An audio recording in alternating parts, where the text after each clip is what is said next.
Ok, vamos lá. Vamos desempacotar isso hoje. A gente mergulha numa tensão, assim, fascinante que as fontes mostram sobre a figura do Messias. Sabe, essa figura tão esperada, que muitos na época viam como um libertador, né? Alguém apontado por Deus. Só que, pelo visto, nem todo mundo esperava a mesma coisa. E essa diferença é chave. De um lado, uma corrente popular bem forte esperando um rei, terreno mesmo. Um líder político, sabe? Militar, para restaurar Israel. Do outro lado, bom, uma visão bem diferente, radicalmente diferente, que parece vir, segundo o material, de uma perspectiva mais divina. A nossa missão aqui é tentar entender essa divisão, essa tensão profunda e o que ela implicava. Exato. E o fascinante aqui que as fontes realmente ressaltam é a força dessa expectativa popular, desse Messias guerreiro. Pensa no contexto, né? Ocupação estrangeira, um desejo enorme por libertação nacional. Então esperava-se alguém que pegasse em armas mesmo, liderasse uma revolta, restabelecesse um reino físico poderoso. Tipo o rei Davi. Era uma esperança muito, muito concreta. Política. E essa expectativa era tão forte assim que rejeitava qualquer coisa diferente desse modelo? As fontes dão exemplos disso. Com certeza. E aqui fica, assim, muito interessante. Revelador mesmo sobre essa mentalidade. As fontes mencionam especificamente o caso de Pedro, um dos discípulos mais próximos, né? Quando Jesus começa a falar mais abertamente sobre sofrimento, sobre a própria morte, Pedro reage na hora. Chega a repreender Jesus. Está lá em Mateus. Nossa, repreender? Sério? Sim. Não era só uma discordância, entende? Era quase uma incompreensão total da missão que Jesus estava descrevendo. Quer dizer, a reação dele não era só tipo pessoal. Era um reflexo dessa expectativa geral da época. Ele simplesmente não conseguia imaginar um Messias que não fosse esse conquistador vitorioso, nos termos que todo mundo pensava. Precisamente, mostra o quão forte, o quão arraigada era essa ideia do Messias triunfante, poderoso. Qualquer coisa sobre sofrimento, humildade, morte, nossa, ia totalmente contra o roteiro esperado. E a própria conduta de Jesus, né? O que as fontes descrevem, ele se recusando a usar força, enfatizando o serviço, humildade, dar a vida, isso criava um atrito o tempo todo com essas expectativas.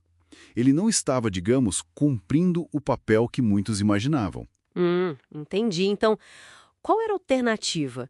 Se a expectativa popular era o líder militar, qual era essa outra visão que as fontes mencionam? Bom, se a gente conecta isso com o quadro maior que as fontes apresentam, elas apontam para uma perspectiva diferente, que é descrita como a vontade divina, né? A de um Messias que seria um servo sofredor, uma figura cuja vitória não viria pela espada, mas por um caminho, assim, totalmente inesperado. Servo sofredor, isso é o oposto completo do rei guerreiro. Mas qual seria o propósito disso, segundo as fontes? Por quê? Então, a ideia central, conforme está lá no material, é que esse sofrimento e a morte na cruz não seria uma derrota. Seria, na verdade, o próprio caminho para a salvação. Seria a forma de inaugurar um tipo diferente de reino. Ah, não um reino terreno. Não um reino baseado em poder militar, político, mas um reino espiritual, focado em amor, justiça, perdão, transformação interior, sabe? Uma inversão completa da lógica de poder da época e da expectativa popular. A vitória, então, viria pelo sacrifício, não pela conquista. Uau! Então, o que a gente tem aqui no fundo é um choque fundamental, documentado nas fontes.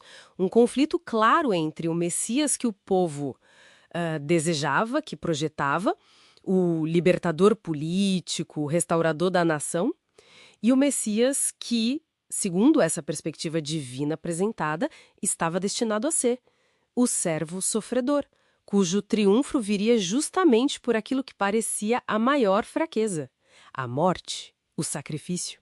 Exatamente isso.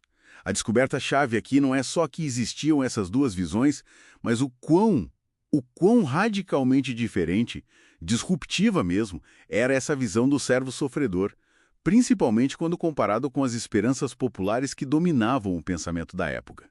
Essa dissonância era profunda. Nossa, isso realmente joga uma luz diferente em muitos eventos, muitas reações que a gente lê nas fontes. Sem dúvida. E isso, claro, levanta uma questão importante para a gente refletir. Algo que as fontes nos permitem pensar. Como será que essa dissonância fundamental, sabe? Esse abismo entre a expectativa popular e a missão descrita como divina. Como será que isso impactou não só os eventos daquele tempo, mas também a forma como a mensagem, a identidade, o legado dessa figura foram compreendidos? Como foram interpretados e transmitidos ao longo dos séculos? Como essa tensão inicial moldou as narrativas que chegaram até nós hoje? Fica aí para pensar, né?